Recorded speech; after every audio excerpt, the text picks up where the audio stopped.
दीवानों की हस्ती एक कविता है जिसके कवि हैं भगवती चरण वर्मा जी। इसमें कवि ने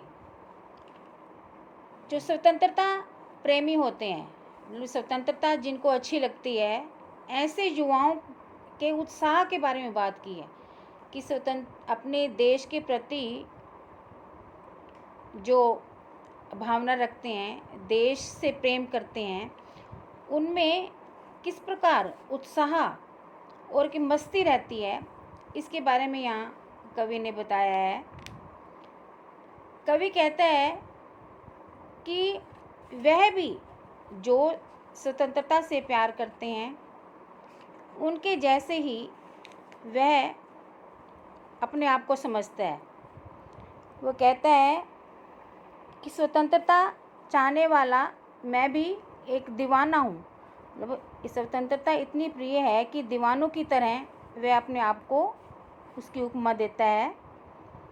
साथ ही कहता है कि देश को स्वतंत्र कराने के लिए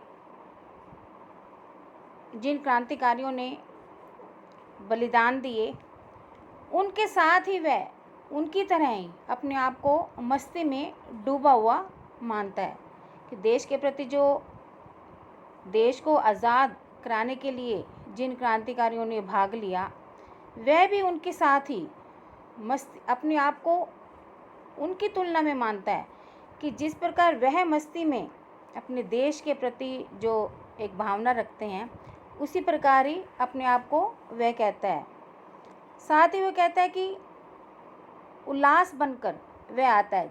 जैसे कोई भी क्रांतिकारी या कोई भी जब अपने घर बंधु बांधवों से, रिश्तेदारों से मिलने घर आया, कैसे आया और कैसे ही चला गया, अनायास ही आना हुआ, उसको अनायास ही चला गया। लोग कहते रहे कि कब आया और कब ही चला गया।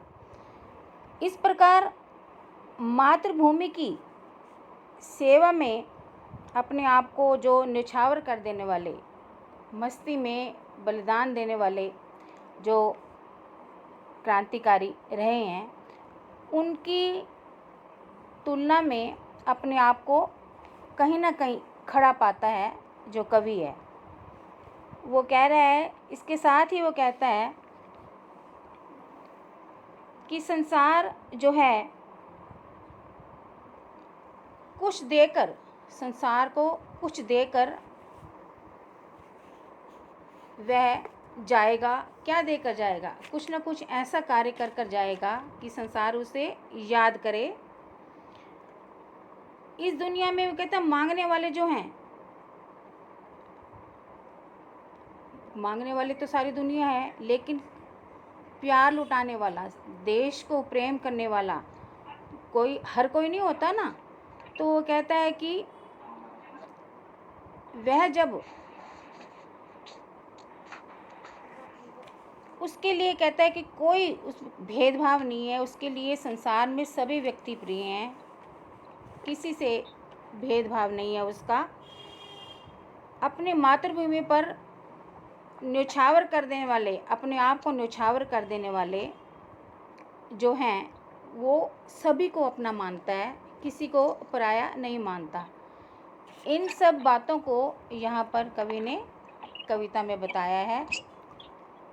अब हम ये पैराग्राफ, इसकी सप्रसंग व्याख्या करेंगे।